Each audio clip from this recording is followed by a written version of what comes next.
L'Arctic Rose dérive silencieusement sur la mer de Bering. Pendant que l'équipage dort, une vague d'eau glacée submerge le pont, inondant les compartiments inférieurs. En 1988, le Sea Power a été construit comme chalutier à crevettes du Golfe par Kovacevic Boat Works à Biloxi, Mississippi. Kovacevic Boat Works était un chantier naval réputé, construisant divers navires, dont des chalutiers. Long de 28 mètres, large de 2,45 mètres et tirant d'eau de 3,6 mètres, le Sea Power était un navire à coque en acier relativement compact, conçu pour la pêche à la crevette dans les eaux chaudes du golfe du Mexique. Il était doté de treuils hydrauliques pour manœuvrer le chalut traîné sur le fond marin pour pêcher les crevettes.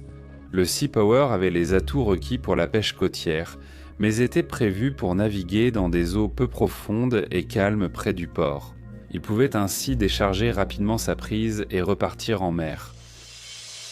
En 1991, le Sea Power a été vendu à la North American Fish Company, un transformateur et distributeur de produits de la mer basé dans le Maryland. Ils ont renommé le navire Tenacity et l'ont converti en navire-usine afin qu'ils puissent stocker la prise à bord et prolonger leurs expéditions vers des zones de pêche éloignées sans avoir à retourner fréquemment au port. Lors de la conversion, l'installation de l'usine de traitement sur le pont principal a été un ajout majeur, permettant à l'équipage de manipuler et conserver jusqu'à 5 tonnes de poissons par jour. Après avoir remonté les poissons à bord, l'équipage les décapite, les vide, puis les place entre de grandes plaques métalliques gelées, appelées congélateurs à plaques. Cela préserve la fraîcheur de la prise et garantit le respect des normes de qualité.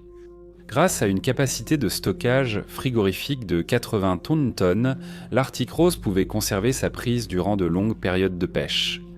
La prise transformée et congelée peut être vendue à des prix plus élevés sur les marchés qui exigent une qualité supérieure. Lors de la remise à neuf, un portique en forme de A été installé à la poupe pour soutenir les lourds chaluts du navire. Le portique en A permis à l'équipage de remonter à bord des prises plus lourdes, ce qui est essentiel pour le chalutage en eau profonde. Le navire a reçu un moteur diesel Luger 6170 de 700 chevaux pour alimenter ses nouvelles opérations, remplaçant l'ancien moteur principal. Ces modifications améliorent les capacités du navire, mais elles modifient également les calculs de stabilité, ce qui signifie que l'équipage doit comprendre et gérer la répartition du poids à mesure qu'il remplit la cale.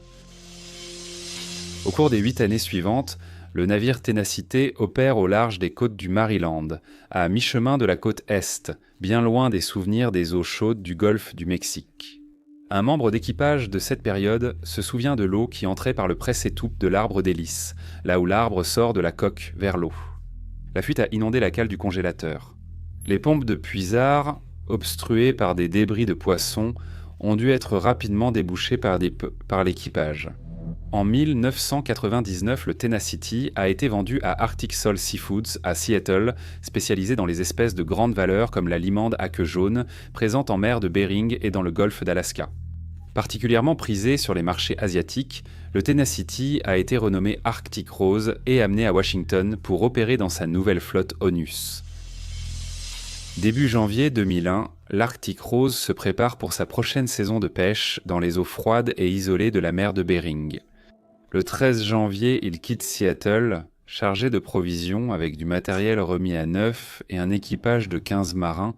Le capitaine David Rundle, pêcheur depuis 17 ans, dirige l'équipage et réputé pour son esprit aventureux et sa prudence. L'équipage est prêt à passer des mois en mer à pêcher dans certaines des conditions les plus difficiles au monde pendant le trajet vers le site de pêche. Les paliers de l'arbre surchauffent. Les paliers soutiennent et stabilisent l'arbre d'hélice, réduisant la friction entre l'arbre en rotation, et des pièces comme le presse-étoupe de l'arbre qui ont déjà laissé passer de l'eau. Les paliers d'arbre surchauffent par friction ou manque de lubrification. Cela peut être lié à une usure accrue causée par les eaux plus froides et agitées de la côte Est ou à des modifications ultérieures. Le navire ayant subi des modifications plus importantes a modifié les contraintes exercées sur la structure du navire. L'équipage tente de résoudre et surveiller le problème en installant de nouveaux roulements et des jauges de température. Mais cela ne résout pas le problème et l'équipage doit surveiller la situation en permanence. Puis le presse-étoupe de l'arbre d'hélice commence à fuir. Le presse-étoupe est un matériau flexible qui scelle l'arbre d'hélice pour empêcher l'eau d'entrer. Des roulements surchauffés empêchent l'arbre d'hélice de bien tourner. De légères vibrations endommagent le presse-étoupe de l'arbre, laissant l'eau pénétrer dans la cale frigorifique. Le fonctionnement en eau froide est turbulente, mais constamment l'arbre d'hélice sous pression, accentuant l'usure du presse-étoupe. L'eau qui pénètre dans la cale modifie le centre de gravité du navire. Fin février, l'Arctic Rose arrive au port de Dutch Harbor, en Alaska. C'est une escale clé pour les bateaux de pêche où ils refont le plein, se ravitaillent et vérifient l'équipement avant de s'aventurer plus loin dans la mer de Bering. Nathan Miller, l'un des membres d'équipage travaillant comme transformateur, quitte le navire car il s'inquiète de la sécurité et des conditions à bord. Il est vite remplacé et l'Arctic Rose repart sans résoudre les problèmes. Le 26 mars, l'Arctic Rose retourne à Dutch Harbor pour refaire le plein et se réapprovisionner. L'équipage s'assure que l'usine de transformation est prête à traiter le volume attendu de l'imande à queue jaune, une espèce très recherchée qui nécessite un fonctionnement fluide et efficace de la chaîne de transformation.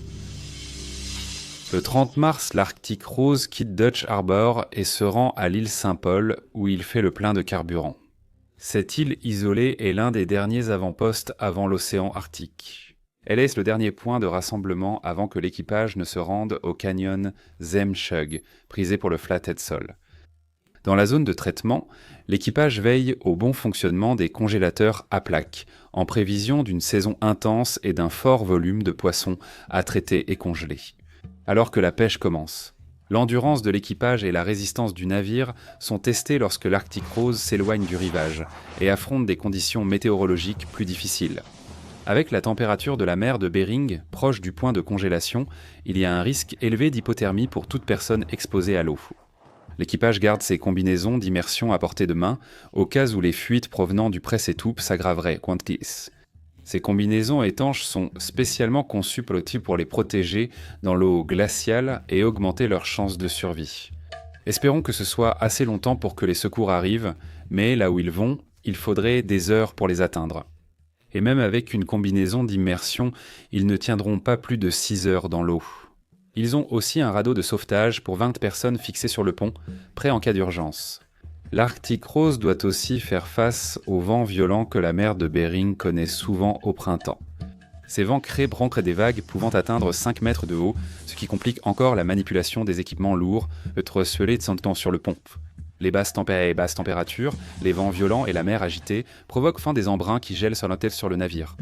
La glace alourdit la superstructure et le pont du navire, ce qui le rend instable. Lorsque le mois d'avril approche, l'équipage à bord de l'Arctic Rose a rempli régulièrement la cale dans les zones de pêche près du canyon Zemchug. L'équipage travaille 24 heures sur 24, ramenant plusieurs prises chaque jour, appelées des traits. Ce travail est éprouvant. Remonter des filets lourds et mouillés exige habileté, esprit d'équipe et endurance physique. Les chaluts, soutenus par le portique en A, exigent toute l'attention de l'équipage. Les filets traînent sur le fond marin, ramassant les poissons. Ensuite, l'équipage utilise le treuil hydraulique pour soulever le filet depuis le pont. Chaque étape de ce processus requiert de la concentration. Un léger déplacement du poids du filet peut déséquilibrer le navire en mer agitée. Chaque prise augmente le poids du navire. Et même si l'équipage reste vigilant quant à l'équilibre de la répartition du poids à bord, le poids croissant dans la cale leur donne de moins en moins de contrôle. Même une trappe ouverte ou un joint compromis pourrait laisser l'eau pénétrer dans des compartiments critiques et modifier la stabilité du navire. Dans la zone de traitement, l'équipage gère rapidement chaque nouvelle prise. Les poissons, une fois à bord, sont aussitôt décapités et éviscérés avant d'être congelés. Les congélateurs à plaques bourdonnent pendant qu'ils traitent chaque lot, congelant rapidement le poisson pour en préserver la fraîcheur. L'espace est restreint et l'usine de transformation devient un lieu de travail animé et glissant alors que l'équipage s'active pour préparer la prise. Le vent de printemps s'intensifie et la météo se dégrade. La température de l'eau proche du point de congélation provoque l'obstruction des pompes par la glace. Le givre scelle les portes et recouvre chaque surface, mais l'équipage continue d'avancer. La fatigue s'installe au fil des jours et ils poursuivent leur routine, tirant les chaluts et remplissant régulièrement la cale. Le 1er avril 2001, l'équipage termine une série de chaluts. Dans la soirée, l'équipage du pont sécurise le matériel et se prépare à quelques heures de repos avant les opérations du lendemain. Le capitaine Rundle contacte l'Alaskan Rose, un navire jumeau qui pêche à proximité. Il leur dit que les pompes de puisard dans la zone de traitement s'encrassent, ce qui cause des retards. Mais ce qui est encore plus préoccupant, c'est que les pompes bouchées ont du mal à évacuer l'eau qui s'accumule à bord. L'équipe travaille tard la nuit, décapite, éviscère et congèle la prise du jour. Ils stockent le poisson dans la cale et nettoient en sortant leur espace de travail, propre pour le lendemain. Dans leur état de manque de sommeil, ils ferment vaguement une porte étanche dans la zone de traitement et rejoignent le reste de l'équipage dans leur couchette. Le lendemain, à 03h30, l'Arctic Rose dérive tandis que l'équipage profite de quelques heures de repos bien méritées. Sous le pont, l'Arctic Rose transporte une lourde cargaison de limandes congelées et soigneusement rangées dans la cale. Une vague d'eau glacée déferle sur le pont principal et inonde les compartiments inférieurs à travers la porte étanche mal fermée. En quelques instants, l'Arctic Rose gîte violemment, sa stabilité étant irrémédiablement perdue. L'équipage est complètement pris au dépourvu. Ils n'ont pas le temps d'activer de signaux de détresse, ni même d'atteindre leur combinaison d'immersion. Alors que l'eau inonde le navire, sa coque est forcée de s'enfoncer davantage dans l'eau glacée. Et en quelques minutes, l'Arctic Rose chavire et disparaît sous la surface de la mer de Bering. En silence, il disparaît dans les eaux sombres, avec tout son équipage de 15 personnes à bord.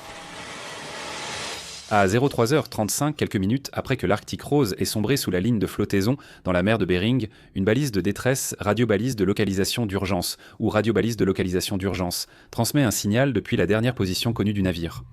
La balise radiobalise de localisation d'urgence s'active lorsque le navire coule, puis flotte librement. Lorsqu'elle refait surface, elle envoie aussitôt un signal de détresse, alertant les gardes-côtes que l'Arctic Rose est en difficulté. Le centre de coordination des secours des gardes-côtes américains à Juneau, Alaska, capte le signal et lance une intervention. Il déploie un avion C-130 Hercule depuis la base aérienne de Kodiak. Ses capacités longue portée en font un appareil idéal pour repérer des débris ou survivants en mer et servir de relais de communication. À 08h45 après la détection de la balise EPERB par les gardes-côtes, le C-130 arrive sur place. Il ne trouve qu'une nappe d'huile et des débris épars marquant l'endroit où l'Arctic Rose a sombré. Le navire jumeau de l'Arctic Rose, l'Alaskan Rose, rejoint les recherches. Des patrouilleurs et des navires de la garde côtière sont dépêchés aux dernières coordonnées connues. Les patrouilleurs, dotés de petites embarcations et d'installations médicales, sont essentiels lors de recherches prolongées et disposent souvent de pontes pour hélicoptères afin de soutenir les missions de sauvetage air-mer. Des hélicoptères HH-60 Jayhawk de la base de Kodiak participent aux recherches. Les Jayhawk sont conçus pour opérer dans des conditions météo extrêmes, en balayant près de l'eau. À travers les débris éparpillés, des membres d'équipage du navire jumeau Alaskan Rose trouvent le corps sans vie du capitaine David Rundle flottant parmi les débris. Il porte sa combinaison d'immersion, mais il est dans l'eau depuis presque 6 heures et il est peut-être trop tard. John Nelson, le premier officier à bord de l'Alaskan Rose, enfile sa combinaison d'immersion et saute à l'eau pour essayer de sauver David. Il remonte le capitaine inconscient à bord et l'équipage commence la réanimation cardio-pulmonaire. Après 1 heure de tentative pour le réanimer, le capitaine Rundle est déclaré mort. Le reste de l'équipage est porté disparu et les recherches deviennent de plus en plus désespérées au fil des heures. Malgré leurs efforts, les équipes de recherche ne retrouvent que les combinaisons d'immersion vides où l'équipage devait entrer lors du naufrage. Le 5 avril 2001, après 3 jours de recherche, les gardes-côtes suspendent la mission et déclarent les 14 hommes restants perdus en mer. Après la tragédie de l'Arctic Rose, les gardes-côtes américains ont créé une commission pour enquêter sur la cause du naufrage. Pendant plusieurs mois, les enquêteurs ont examiné la conception de l'Arctic Rose, ses modifications structurelles et ses pratiques opérationnelles afin de reconstituer ce qui aurait pu conduire à la perte des 15 membres d'équipage. En décembre 2003, le rapport final des gardes-côtes a conclu que la cause la plus probable du naufrage était une inondation due à une porte étanche, mal fermée ou ouverte dans la zone de transformation. La brèche a sans doute laissé l'eau de mer entrer dans des compartiments clés, déstabilisant aussitôt le navire. Le naufrage rapide et l'emplacement isolé n'ont laissé aucune chance de survie.